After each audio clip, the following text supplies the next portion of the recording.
lagi dengan saya, Paramita R. Siregar dengan NIM 1862201 397 dari Prodi S1 Akuntansi Universitas Muhammadiyah Tangerang. Nah, pada kesempatan kali ini saya akan mereview sebuah jurnal yang berjudul Moderate Earning Management, Quality of Internal Auditors, Business Strategy and Sustainability Reporting of Economic Performance. Nah, kita langsung aja ke pembahasan yang pertama, yaitu apa yang menjadi motivasi atau isu, research gap, dan fenomena dari penelitian ini. Nah, untuk motivasi atau isunya adalah kinerja ekonomi dilihat dari perspektif pasar modal melalui return saham tahunan atau tingkat pengembalian saham atas investasi yang dilakukan oleh investor. Nah, kinerja ekonomi dapat dinilai dari lebih baik jika tingkat pengembalian saham yang baik, yang dapat memberikan kepercayaan yang tinggi kepada investor untuk menanamkan sahamnya pada perusahaan. Terkait hal ini dapat memberikan sinyal kepada calon investor untuk menginvestasikan sahamnya sehingga dapat memberikan kemudahan bagi perusahaan dalam memperoleh tambahan modal untuk kegiatan operasionalnya.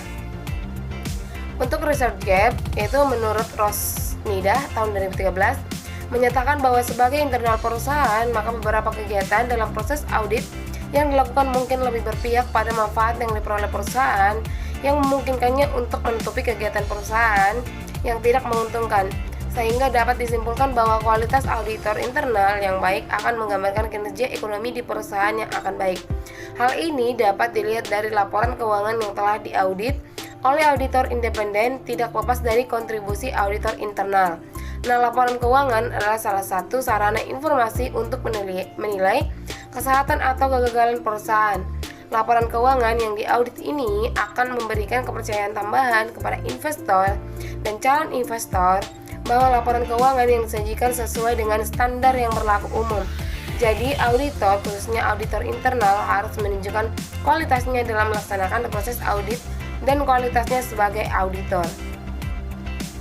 Nah, untuk fenomena yaitu kualitas audit adalah probabilitas bahwa auditor mampu mengungkapkan dan melaporkan pelanggaran dalam sistem informasi akuntansi klien.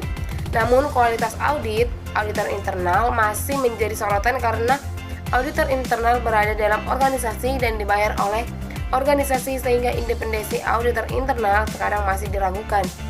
Jadi, auditor, khususnya auditor internal, harus menunjukkan kualitasnya dalam melaksanakan proses audit dan kualitasnya sebagai auditor. Dalam kapasitasnya sebagai penyedia laporan keuangan, di satu sisi sebagai penentu strategi bisnis perusahaan, kualitas pendapatan yang ada di perusahaan berpotensi juga merupakan fungsi strategi bisnis. Strategi bisnis perusahaan mempengaruhi semua kegiatan perusahaan karena semua kegiatan proses bisnis, kegiatan operasional dan transaksi yang dilakukan dan semua keputusan bisnis yang dibuat oleh manajer harus sejalan dengan strategi bisnis. Nah, untuk poin ini yang pertama tidak ada kritik karena motivasi atau isu penelitian serta fenomena sudah tertera dan namun penulis tidak cukup menjelaskan research gap dengan baik dan jelas. Nah, untuk yang poin kedua yaitu apa yang menjadi artikel utama dalam penelitian ini. Nah, yang pertama itu ada kinerja ekonomi. Kinerja ekonomi atau economic performance merupakan gambaran kondisi keuangan suatu kinerja perusahaan dan perusahaan yang dianalisis oleh alat analisis keuangan, sehingga dapat diketahui mengenai kondisi keuangan perusahaan yang baik atau buruk yang mencerminkan kinerja kerja pada periode tertentu. Yang kedua ada auditor internal. Nah, menurut Junaidi dan Nurdiono berpendapat bahwa kualitas audit merupakan konsep yang menunjukkan bahwa auditor dapat melaksanakan tugas profesi berdasarkan etika profesi, kompetensi, dan independensi, sehingga dapat disimpulkan bahwa pengukuran kualitas auditor internal dilihat dari berapa banyak auditor internal yang telah memperoleh sertifikasi keahlian. Semakin banyak sertifikasi keahlian yang diperoleh, semakin banyak kualitas auditor internal diilustrasikan. Yang ketiga ada strategi bisnis.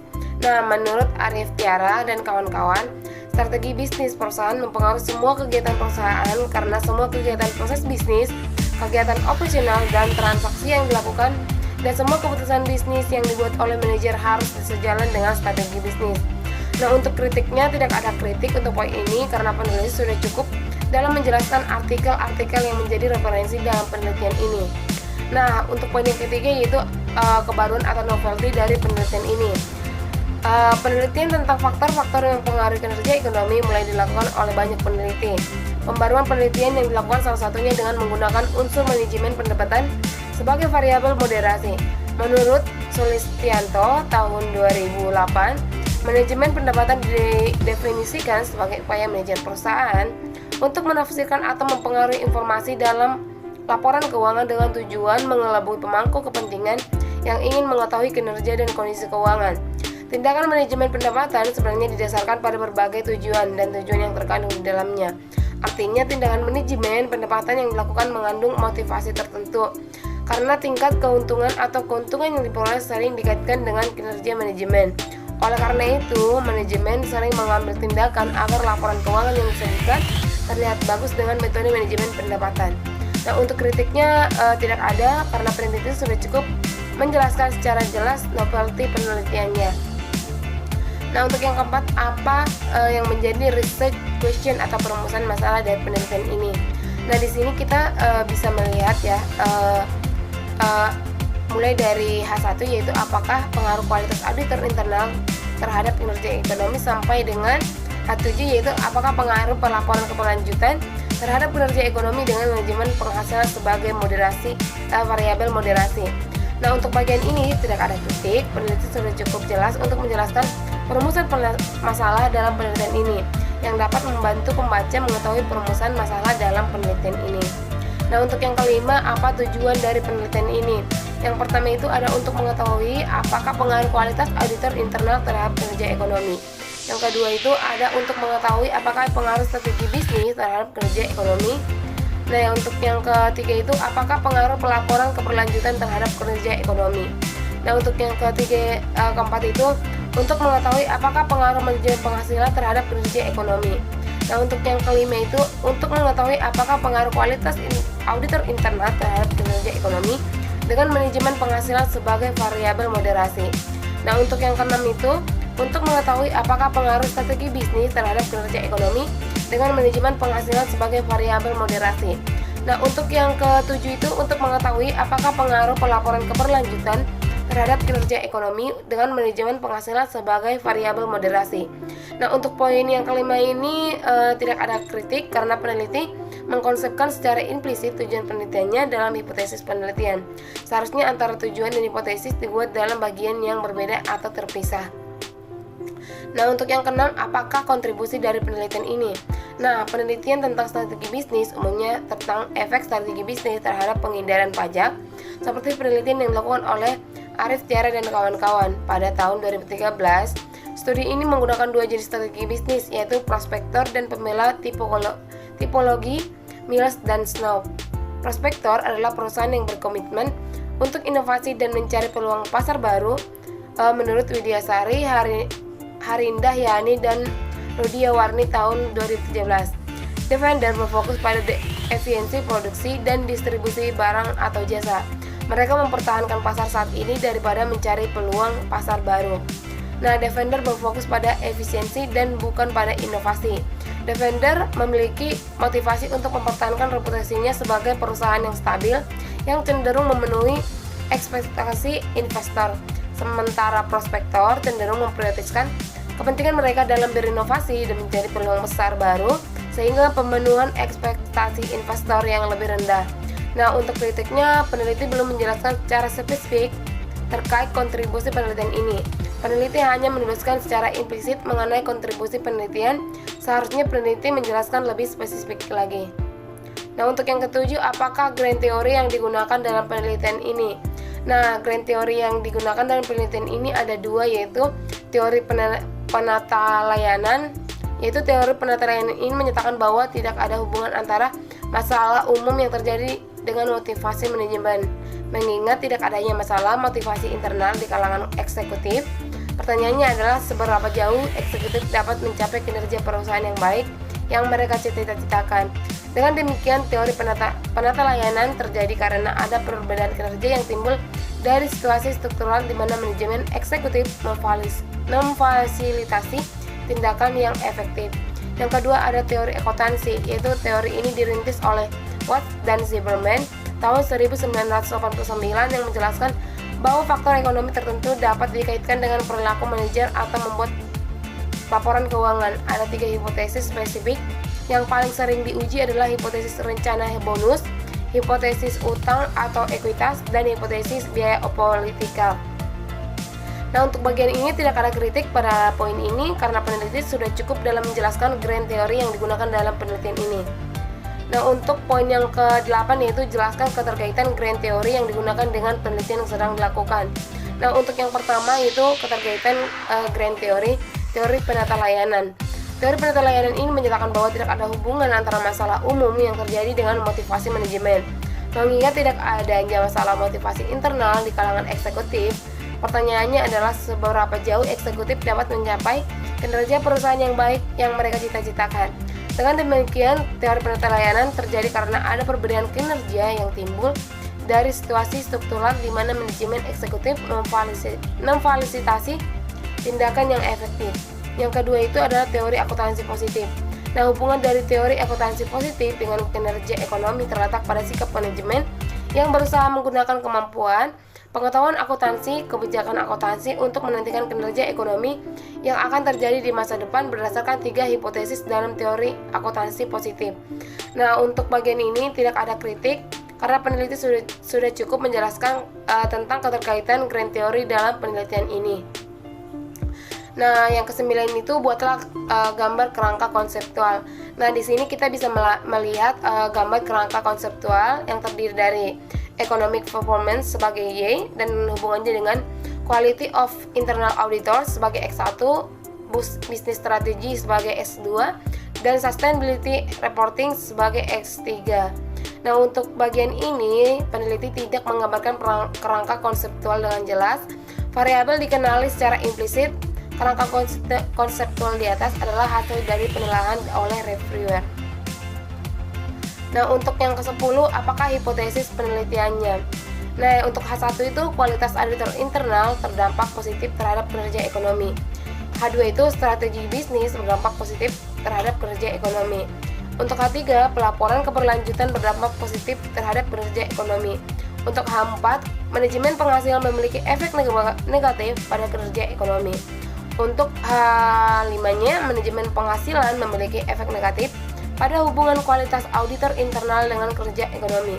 Untuk H6 itu, manajemen penghasilan memiliki efek negatif pada hubungan strategi bisnis terhadap kinerja ekonomi. Untuk H7 itu, manajemen penghasilan memiliki efek negatif pada hubungan laporan keberlanjutan terhadap kinerja ekonomi. Untuk bagian ini tidak ada kritik karena peneliti sudah cukup jelas dalam menjelaskan hipotesis dalam penelitiannya. Nah, untuk yang ke-11 itu jelaskan metode penelitian yang digunakan mulai dari rancangan penelitian, definisi operasional, variabel dan pengukurannya, teknik penarikan sampel, unit analisis dan jenis data yang digunakan, serta uji kelayakan model dan metode analisis data. Nah, yang pertama itu adalah rancangan penelitian yaitu analisis regresi data panel. Yang kedua ada definisi operasional yaitu yang pertama ada variabel dependent yaitu economic performance.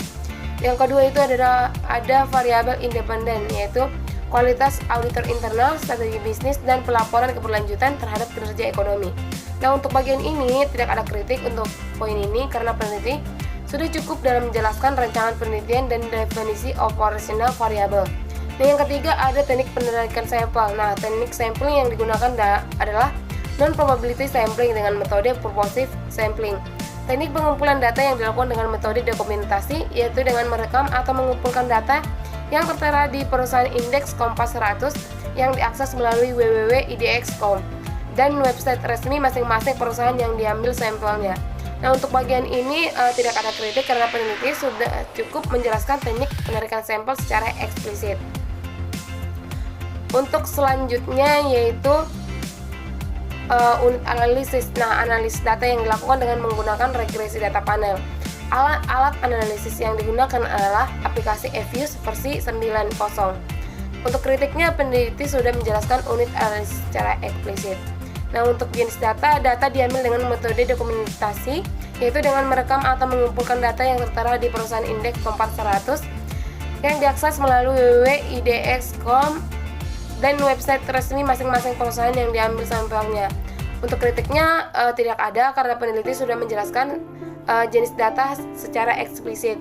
Untuk uji kelayakan model, yaitu uji kelayakan model dalam penelitian ini menggunakan uji hipotesis. Nah, untuk kritiknya, peneliti juga sudah cukup menjelaskan uji kelayakan model yang digunakan dalam penelitian ini. Untuk yang terakhir itu metode analisis data. Nah, metode analisis data yang digunakan adalah metode analisis regresi data panel dengan beberapa indikator penilaian diantaranya yaitu analisis statistik deskriptif, model regresi data panel, dan uji asumsi klasik dan uji hipotesis. Nah, untuk kritiknya, peneliti sudah menjelaskan metode analisis data yang digunakan secara eksplisit dalam penelitiannya. Nah, untuk yang ke-12 itu jelaskan persamaan regresi yang digunakan untuk pengujian hipotesis penelitian ini. Nah, di sini kita bisa melihat rumus EP dan untuk bagian poin ini tidak ada kritik pada poin ini karena peneliti sudah menampilkan persamaan regresi dalam penelitian ini. Nah, untuk ke-13 jelaskan pembahasan hasil penelitian yaitu mulai dari koefisien penentuan, hasil uji kelayakan model, dan hasil uji hipotesis. Nah, untuk model uji kelayakan model atau Fish test model, hasil uji kelayakan model menunjukkan bahwa nilai F statistik adalah 8,355806 sedangkan F tabel dengan tingkat alfa 5%, DFL K-1 sama dengan 4 dan DF2 N-K sama dengan 31 diperoleh dari nilai F tabel sebesar 2,68. Dengan demikian F statistik lebih dari F tabel dan nilai probabilitas F statistik adalah 0,000012. Dapat diartikan bahwa bersama-sama variabel independen dalam penelitian ini yaitu kualitas auditor internal, strategi bisnis, dan pelaporan keberlanjutan mempengaruhi kinerja ekonomi dengan manajemen pendapatan sebagai variabel moderat, sehingga model ini bisa dikatakan fit dan layak untuk dilanjutkan. Nah, untuk bagian koefisien penentuan, nilai adjusted R-square sebesar 0,62750 yang menunjukkan kesesuaian atau kompatibilitas model karena signifikansinya lebih besar dari 0,05. Hipotesis tidak dapat ditolak dan berarti model mampu menjelaskan hubungan antara variabel dependen dan variabel independen.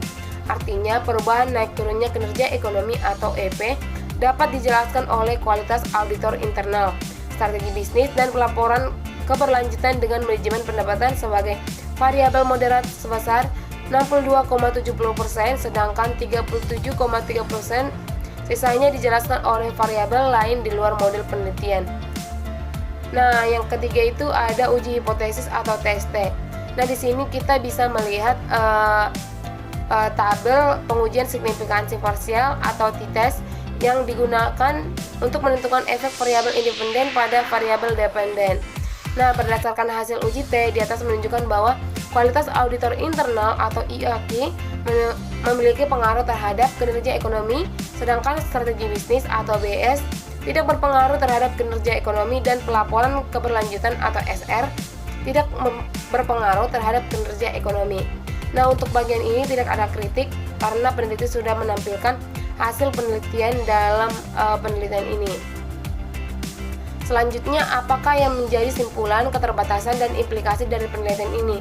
Nah, untuk kesimpulannya, berdasarkan hasil analisis dan diskusi yang telah dilakukan dengan menggunakan regresi data panel pada 9 perusahaan sampel indeks Kompas 100 yang tercatat di Bursa Efek Indonesia dari tahun 2013 hingga 2016. Kesimpulannya sebagai berikut. Yang pertama ada berdasarkan hasil pengujian regresi data panel menunjukkan bahwa variabel kualitas auditor internal memiliki pengaruh positif terhadap kinerja ekonomi pada perusahaan indeks Kompas 100 yang tercatat di Bursa Efek Indonesia. Yang kedua itu strategi bisnis memiliki efek positif terhadap kinerja ekonomi pada perusahaan indeks Kompas 100 yang tercatat di Bursa Efek Indonesia. Yang ketiga itu adalah variabel pelaporan berkeberlanjutan tidak berpengaruh pada kinerja ekonomi pada perusahaan indeks Kompas 100 yang terdaftar di Bursa Efek Indonesia. Yang keempat itu variabel manajemen pendapatan memiliki pengaruh positif terhadap kinerja ekonomi pada perusahaan indeks Kompas 100 yang tercatat di Bursa Efek Indonesia. Nah, untuk yang kelima itu variabel manajemen pendapatan memoderasi hubungan kualitas auditor internal terhadap kinerja ekonomi dan tidak berpengaruh pada perusahaan indeks Kompas 100 yang terdaftar di Bursa Efek Indonesia. Nah, untuk yang keenam itu variabel manajemen pendapatan yang memoderasi strategi bisnis terhadap kinerja ekonomi memiliki efek negatif pada perusahaan indeks Kompas 100 yang terdaftar di Bursa Efek Indonesia. Dan untuk yang ketujuh itu variabel manajemen pendapatan moderat pelaporan keberlanjutan terhadap kinerja ekonomi tetapi hasilnya tidak berpengaruh pada perusahaan indeks Kompas 100 yang terdaftar di Bursa Efek Indonesia. Untuk batasannya, yang pertama itu ada sampel penelitian ini hanya memeriksa perusahaan yang berada dalam indeks Kompas 100 sehingga penelitian ini tidak dapat digeneralisasi. Yang kedua itu sampel penelitian ini meneliti perusahaan yang menerbitkan laporan keberlanjutan atau laporan keberlanjutan sehingga sangat sedikit perusahaan yang mempublikasikan yang menghasilkan sampel kecil perusahaan. Yang ketiga itu ada masih banyak perusahaan yang menerbitkan laporan keuangan dalam mata uang asing seperti USD. Dan yang keempat itu ada perusahaan yang tidak membagikan dividen yang menyebabkan sampel perusahaan terbatas. Nah, untuk rekomendasinya yang pertama ada studi masa depan diharapkan untuk memperluas tahun penelitian atau periode menjadi 6 tahun atau lebih atau bahkan mempersempit periode penelitian dan menggunakan metode penelitian yang berbeda untuk mendapatkan hasil yang lebih otentik. Dan yang kedua itu ada studi masa depan harus menggunakan proksi lain untuk menghitung pengungkapan pelaporan keberlanjutan seperti menggunakan pedoman GRI terbaru, yaitu GRI standar, sehingga dapat dibandingkan antara hasil yang lebih berpengaruh terhadap tingkat kinerja ekonomi. Nah, untuk bagian kritiknya tidak ada kritik karena peneliti sudah cukup menjelaskan kesimpulan, batasan, dan implikasi dalam penelitian ini dengan baik. Nah, sekian penjelasan dari saya. Jika ada kata yang salah, saya minta maaf dan semoga ilmunya bermanfaat. Sekian dan terima kasih.